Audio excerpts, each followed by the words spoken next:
ዱንያ ማለት መጀመሪያዋ ለቅሶ ነው ማከለኛዋ ድካም ነው መጨረሻዋ ጥፋት ነው ሐላል ብትሰራ ሂሳብ ነው ሐራም ብትሰራ ቅጣት ነው ምንዋን ነግረሃለው ነበር ያሉት ረህመቱላህ ዐለይሂ እቺናት ዱንያ እነን ከአኺራ ህይወት ጋር የምታወዳድሩት ከነዚህ ጉዳዮች ጋር አስቀምጣችሁ እስልምናን የምታቀርቡት ነው የሚለው አላህ Subhanahu Wa Ta'ala ይህ ከሆነ ፈተረበሱ ይላል አላህ Subhanahu Wa Ta'ala ይህን ምርጫ አርጋችሁ የተሻለ አርጋችሁ ይዛችሁት ከሆነ ተጠቀሙ ይላል አላህ የአላህ ውሳኔ እስኪመጣ የተሰጣችሁ አጭር እድሜ እስኪጠናቀቅ ድረስ አላህ ጋር እስክትቀርቡና እስክትገናኙ ድረስ እነዚህና መሰል ቁርአን አያቶች በተለያዩ ቦታዎች ላይ አላህ Subhanahu Wa Ta'ala ባሮቹን ይጠይቃል በጥያቄ መልክ ያቀርባል በእናንተ ልብ ውስጥ ቦታ ያለው ነገር ምንድነው ይያላ ያቀርባል ምንድነው ግምት የምትሰጡት ለምንድነው ቦታ የምትሰጡት ሁሉም ሰው ከምንም ነገር በላይ ለእስልምና ቦታ ለእስልምና ክብር ለእስልምና ደረጃ እስልምናን ከምንም ነገር በላይ እንዲያስቀድም ነው አላህ ቁርአን ላይ ያቀረበ ያለው በእኛ ልብ ውስጥስ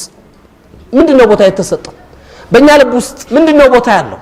ወለታሁንም ዱንያ ልባችን ውስጥ ያለው ወለት እነዚህ ተራ ነገሮች ናቸው የኛ ልብ የሞሉትና ወይም ደግሞ የተቀመጡት እነዚህ ነገሮች ልናስባቸው ግድ ነው ከዚህ አንፃር ነው እንግዲህ ሐያታችን ከምንም ነገር በላይ ቅድሚያ ሊሰጠው ከምንም ነገር በላይ ቦታ ሊሰጠው የሚገባው እስላም ከህይወታችን በላይ ውድ ነው ለዚህ ነው ረሱሉል አሚን ሐቢብ አልሙስጠፋ ሰለላሁ ዐለይሂ ወሰለም በተለያዩ ሰሃባዎቻቸው ጋር ባደረጓቸው ገድሎችና ትግሎች ሰሃባዎቻቸውን የሚያነሳሱበት ልዩ መፈክር ነበራቸው ልዩ ሆነ መለያ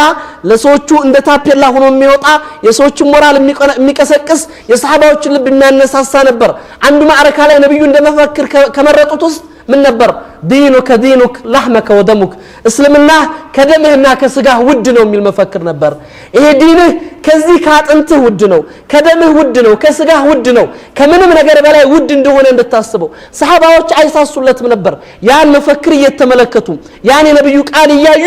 ሻዓራቸው አድርገው ከምንም ነገር በላይ ውድ አድርገው የሚጓዙት ምን ነበር እስልምናቸው ነበር ለህይወታቸው አይሳሱም ለገንዘባቸው አይሳሱም ለሁሉ ነገራቸው አይሳሱም በእስልምና የመጣው ነገር ሁሉ ከባድ ነው ነብያችን ሰለላሁ ዐለይሂ ወሰለም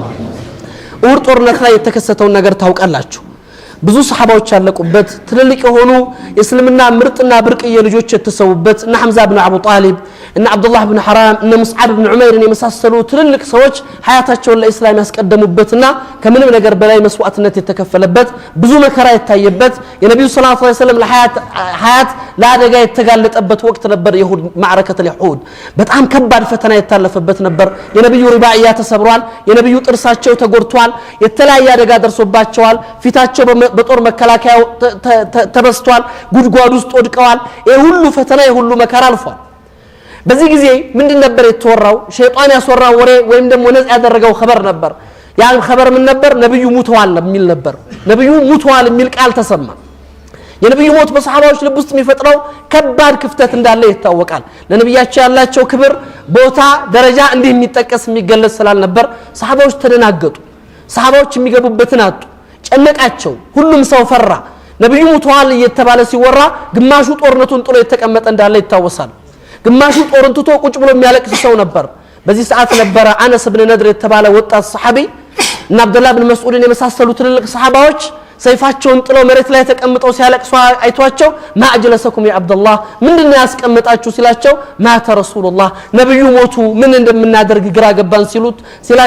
ሲሉት ምን ነበር መርሱ አነስ ኢብኑ ነድር ረዲየላሁ ቁሙ ሙቱ አላ ማ ማተ ቢህ ረሱላህ ነብዩ ሞቱ ተብሎ መቀመጥ ነው ነብዩ ለሞቱበት መንገድ መሞት ነው አላቸው ረዲየላሁ ዐንሁ ነብዩ ለሞቱበት ይሞታል እንጂ ነብዩ ሞቱ ተብሎ ይቀመጣል ይሄ አይደለም የሚያስተማሩ ረሱል ሰለላሁ ዐለይሂ ወሰለም ይሄን መስመር ነው ይዘው የተጓዙት ይሄንን መንገድ ነው ይዘው ሄዱትና ነብዩ ሞቱ ተብሎ ሲወራ ሰለላሁ ዐለይሂ ወሰለም ሰሃባዎች በተደናገጡበት ተጨባጭ ላይ አቡ ሱፊያን ረዲየላሁ ዐንሁ እስልምናን አልተቀበለም የነብዩ ሞት እውነት መሆኑንና ለመሆኑን ለማረጋገጥ ጥያቄ ነበር የጠየቀው አማፊኩም መሐመድ በመሐከላችሁ መሐመድ አለ በህይወት ይገኛል ብሎ ጥያቄ ጠየቀ ምላሽ አልነበረም አማኩም አቡበከር በመሐከላችሁ አቡበከር ይገኛል መልስ የለም አማኩም ዑመር እስከ መሐከላችሁ አለ ሶስቱንም በእስልምና ላይ ቦታ ያላቸው ሰውን ይሞራሉ ብሎ የሚያስባቸው ሰዎች ጠየቀ ምላሽ አልነበረም የዚህ ሰዓት ላይ ሁሉም አልቀዋል ማለት ነው ብሎ ተደስቶ ለነል ዑዛ ወላ ዑዛ ለኩም ብሎ ተናገረ እኛ መጠጊያችን ታቦት ረዳን ጣዖታችን አገዘን እናንተ አጋዥ ረዳት የላችሁም ሲል ነብዩ ስማቸው ሲጠራ መልስ ለመስጠት አልተነሱም አቡበከር ዑመርም ምላሽ ለመስጠት አልተንቀሳቀሱም የአላህ ክብር ሲነካ ግን ምን አሉ የእስልምና ሐቅ ሲደፈር ተውሂድ ሲነካ ግን ነብዩ ዝም አላሉም ሰለላሁ ዐለይሂ ወሰለም አማ ተጂቡ ለሁ መልስ የሚሰጠው የለም ከመካከላቸው አሉ ረሱላህ ሰለላሁ ዐለይሂ ወሰለም ምን እንበለው አላህ አንተ የአላህ መልእክተኛ ሲሏቸው ቁሉ ለሁ አላሁ መውላና ወላ መውላ ለኩም አሉ ረሱላህ እኛ አላህ ወልያችን ወዳጃችን ነው ወልይ የላችሁም በሉት አሉ ረሱል ሰለላሁ ዐለይሂ ወሰለም ያ መሐመድ አልሐርቡ ሲጃል ጦርነት ድል ነው በድር ላይ ያሸነፍከን እሁድ ላይ ያሸነፍከን ሲላቸው ነብዩ ሰለላሁ ዐለይሂ ወሰለም መልሳቸው ምን ነበር ቁሉ ለሁ يعني لسنا سويا قتلانا في الجنه وقتلاكم في النار እኩል አይደለንም በሉት የናንተ የሞቱት ጀሃነም ናቸው የኛ የሞቱት ጀነት ናቸው ሙተንም አሸንፋችኋል አሉ አሸንፈናል አሉ ረሱል ሁሉ ጊዜ የሚያለው ስሜት ይሄ መንፈስ ነው እስላም ሲነካ ምንም ነገር ነብዩ ሰለላሁ ዐለይሂ ወሰለም የግል ጉዳይ ያሳስቧቸው ሰሃበቱል ኪራም የግል ጉዳይ ያስጨንቋቸው ሀያታቸው በሚመጣው ነገር ተረብሾ ያውቅ ሁሉ ጊዜ የሚጨነቁት በምንድነው እስላም ሲነካ ነው እስልምና ከሀያት በላይ ነው እስልምና ከምንም ነገሮች ጉዳዮች ሁሉ ቅድሚያ የሚሰጠው ነውና ለዛ ነበር ሁሉንም ነገር አልጋሊ ወረኺስ ውዱንም ርካሹንም የሚያወጡት ያላቸው ነገር ሁሉ የሚሰጡት ነሰይድና ኢብራሂም አለይሂ ሰላም የከፈሉት መስዋዕትነት ወጣት ፈተን ይقال له ኢብራሂም የሚባል ወጣት ያለ ነው ቁርአኑ የገለጻቸው አንደር ኤጅ ሆኑ 18 አመት ያልሞላቸው ዓለም በከፈረበት የሰው ዘር ሁሉ እምነቱን በለቀቀበት አላህን የሚገዛ አንድ ሰው ባልነበረበት ብቸኛ አማኝ እሳቸው ነበሩ አላህ ስራቸው እንደላቸው ከባድ ነው አስቡት ዛሬ ሁሉ አማኝ ይሄን መስጊድ የሞላው ሰው ብቻ ታሪክ መለወጥ ይችላል አይደለም አገሪቱ ላይ አይደለም ከተማው ላይ ይሄን ያክል ቁጥር ያለው ኡሉፍ መላይን የሚቆጠር ሙስሊም يعني حقيقه عظيمه ያለው በእخلاص የተነሳ ጠንካራ ትውልድ ካለ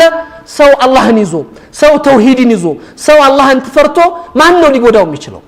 ማን ነው ሊያስፈራው የሚችለው ማንንም የለም والله اخوه الايمان እኛ ይሄ ዲን ከምንም ነገራችን በላይ መሆን ከቻለ ከኛ ጋር ነው ሁሉ ነገር ያለው አሁንም ግን ልባችን ውስጥ ሌላ ነገር ከገባ ነው መጠጊያችን አላህ ሲሆን መመኪያችን አላህ ሲሆን አስተውሱት ነብዩላህ ዩኑስ في بطن حوت ገብተው حسبي الله ونعم الوكيل ነው ያሉት ሰይድና ሙሳ ቆማቸውን ከፍርዓን ሲያወጡ حسبي الله ونعم الوكيل ነው ያሉት የነብዩ ሰለላሁ ዐለይሂ ወሰለም እና ባለደረቦቻቸው ሰው ሲሰባሰብ ቁጥሩ ሲሰፋ ኃይሉ ሲደረጅ حسبنا الله ونعم الوكيل ነው መልእክታቸው አላህን የተጠጋ አይከስርም ከስሮም አያውቅም በታሪክ አጋጣሚ እስልምናን የመረጠ ተዋርዶ አያውቅም ሰው ኩፍርን ይዞ የበላይ ሆኖ ይኖራል እንኳን እስላምን ይዞ እንኳን አላህን ተጠግቶና ምን ጊዜም በእኛ ሀያት ውስጥ ውድ ነገር ምን ሊሆን ይገባል እስላም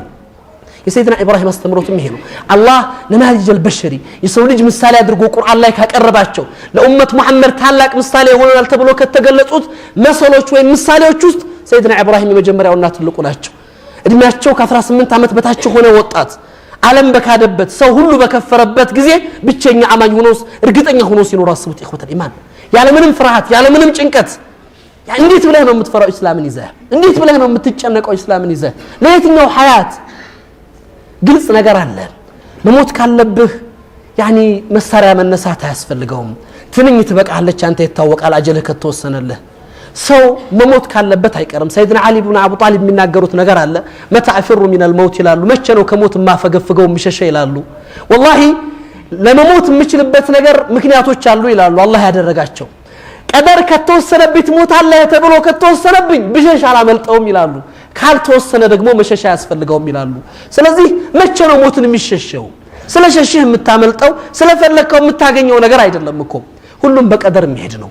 ፈርተህ ማንነትን ፈርተህ አቂዳን ፈርተህ እስልምናን ፈርተህ ሐውያን የምታመጣበት ነገር የለም ለቤተሰቦች እንደሆነ ነገም ዛሬም ያለው አላህ ነው አንተ አይደለህም ያለው ትለኛ ትልቅ አስተማሪ ነው ከሰለፎች ውስጥ አንዲት ሴት ባሏ ሲሞት አራት ልጆች ጥሎባት ይዷልና ልጆችሽ ባልሽ ልጅ ጥሎብሽ ሄደ እንደው እንዴት ትሆኛለሽ ይያለ ሲጠይቋት ምን ነበር መልሷ ያቺ ሴት እኔ ባሌ አካል እንጂ ረዛቅ መሆኑን አላቅም ትላለች እኔ ከጌታ የሚመጣልኝ ርዝቅ በሱ ሰበብ እንደሚያበላኝ አቃለሁኝ ራዚቅ ግን እንዳልሆነ ምረዳለሁ አለች አካሉ ቢሞት ራዚቁ አልሞተም ነው ህያው ነው ትላለች የሚያበላው ሰበቡ ቢቀር ራዚቁ ህያው ነውና መቼም የሚቋረጥ ነገር የለም ነበር ያለችው ይሄው ነው ሐቂቃው ምን ጊዜም ባለቤት አለው ለጉዳዮች ሁሉ አላህን ይዞ ሰው አያፍርም አላህን ይዞ ሰው አይፈራም ሰይድና አሊ ኢብኑ አቡ ጣሊብ እሳቸው ከጀመርኩ እሳቸው ላይ ቆማለሁ ምን ነበር ያሉት አላህ ስራቸው እንደላቸውና አንድ ሰው መጥቶ ወዳጆቻቸው ብዙ ናቸው ያ አሊ ኢብኑ አቡ ጣሊብ ለርሶ አገልጋይ ለርሶ ኻዲም ለርሶ ዘበኛ ለሁንልዎት ወይም ጋርድ ለሁንልዎት አላቸው ሰይድና አሊ ጋርድ የምትሆነው ከሰማይ ነው ከምድር አሉት የምትጠብቀኝ ከሰማይ ነው ከምድር አሉት ከምድር አላቸው እንደዛ ከሆነ አታስፈልገኝም አሉት ለምን የሰማዩን መያዝ ከቻልክ ተፈضل አሉት ከምድር ከሆነ ግን ምን ትሰራልኛለህ አሉት እንዴት አላቸው ምክንያቱም ትእዛዙ ሁሉ ከላይ ስለሚመጣ አንተ ከታች ብትጠብቀኝ ዋጋ የለውም አሉት አላህ ከወሰነው የሚቀር ነገር አለ ስለዚህ ከምንድን ነው የሚፈራው ሰው